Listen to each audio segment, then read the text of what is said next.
절, 병부절.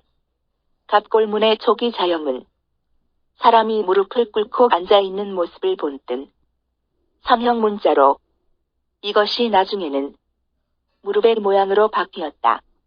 절 위의 원래자로 무릎을 꿇다는 뜻을 나타냈다.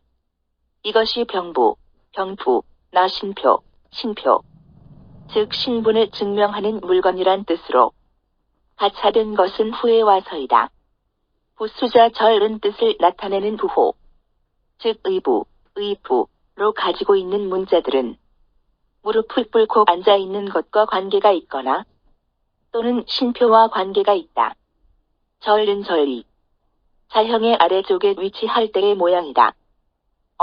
낭떠러지한 윗부분이 튀어나와서 뒷따위를 피할 수 있게 되어 있는 방위절벽이나 낭떠러지 모양을 본뜬 삼형 문자로 그 밑에서 사람이 살거나 물건을 쌓아둘 수 있게 된 지형을 나타낸다. 엄을 부수자로 가진 문자들은 절벽 낭떠러지와 관련이 있다.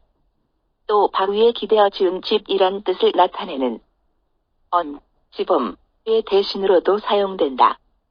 우리나라에서는 엄을 미남호라고 부르는데 지범의 윗부분을 덮거나 가리어서 엄호 한다는 뜻에서 엄호라고 부르는 데 대하여 위에 점이 없다는 데서 민엄호라고 부르고 있지만 부적절한 명칭이다.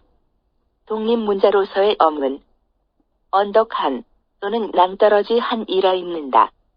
엄이 부수자로 들어있는 문자는 절벽 아래 돌따위의 뜻을 가지고 있다. 사서로울사 두 팔을 벌려 마주 잡은 모습으로 자기 것 사유라는 뜻을 표현하였다. 한비자는 옛날에 창희리 문자를 만들면서 자기 혼자만을 위하여 이를 도모하는 것을 뜻한다고 했으나 사는 부수자로서 특정한 의미가 없고 다만 형태상 자형의 분류를 위하여 부수로 설정해 놓은 데 불과하다.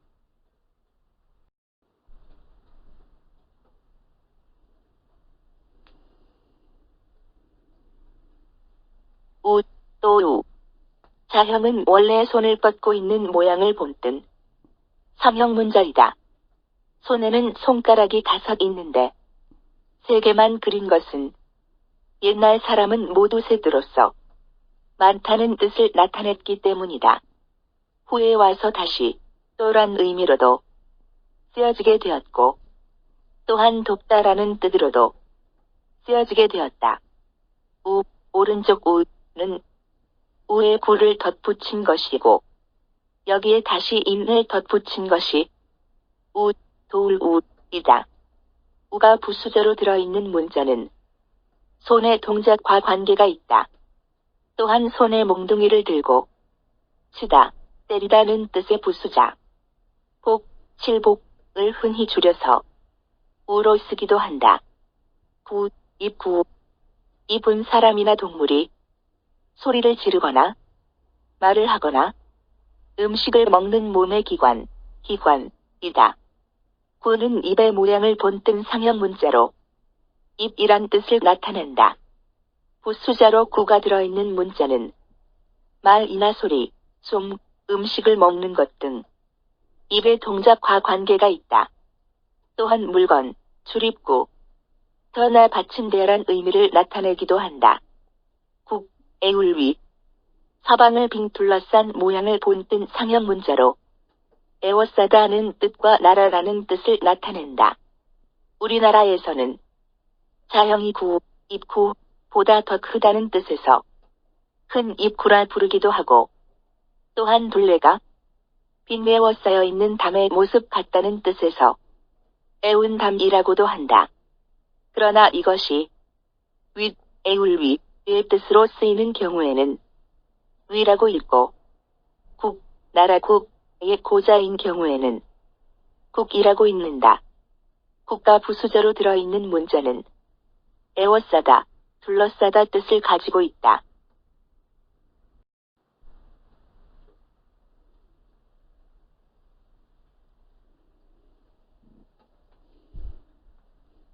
흑토. 갑골문에서 분명히 알 수 있듯이 땅 위에 한 무더기에 흙이 놓여있는 모습을 본뜬 상형 문자이다. 흑이란 뜻을 나타내며 사의 본래자이다. 가 소리부호로 들어있는 문자의 예로는 토할토, 무리도, 팥배나무 두어가 있다. 토랄 뜻을 나타내는 부호로 들어있는 문자들은 흑, 대지, 국토, 지방 등의 뜻이 있다. 토라지는 원래는 한 글자였으나 진과 한 후에 분화되어 토는 주로 흙을, 진은 토지를 가리키게 되었다. 토는 남성의 생식기를 나타내기도 한다. 따라서 갑골문에서는 수소, 순양, 수돼지에는 모두 있었다. 수컷모가 그 대표적인 예이다. 선비사. 금문의 자형에서 알 수 있듯이 사는 일종의 도끼의 모양을 본뜬 상형 문자로 도끼를 잡고 있는 남자라는 뜻을 나타낸다. 도끼는 고대의 형벌을 집행하는 도구였고 그것을 잡을 수 있는 사람은 형관, 즉 오늘날의 사법관이었다. 후에 와서 그 의미가 확장되어 벼슬 하는 남자, 관직에 있는 남자 등의 뜻을 갖게 되었다.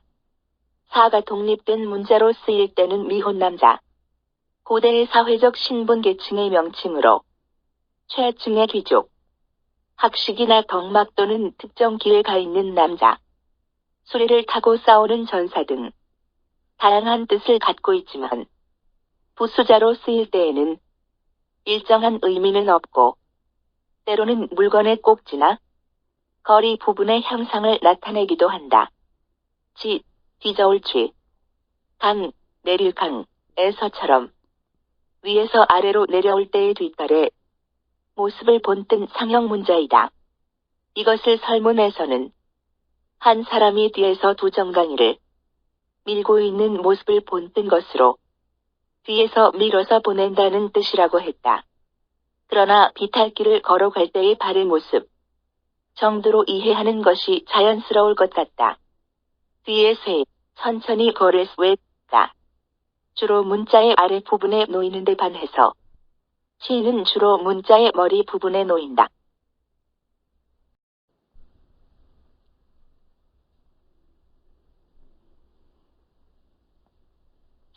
천천히 걸을 쇠. 갑골문의 자형수는 그칠지를 거꾸로 쓴 것으로 아래로 향한 한쪽 발에 모습을 본뜬 상형 문자이다. 천천히 걷는다는 뜻을 나타낸다. 쇠가 부수저로 들어있는 문자는 천천히 걷는 것과 관련된 뜻을 가지고 있다. 저녁석. 달의 모양을 본뜬 상형 문자이다.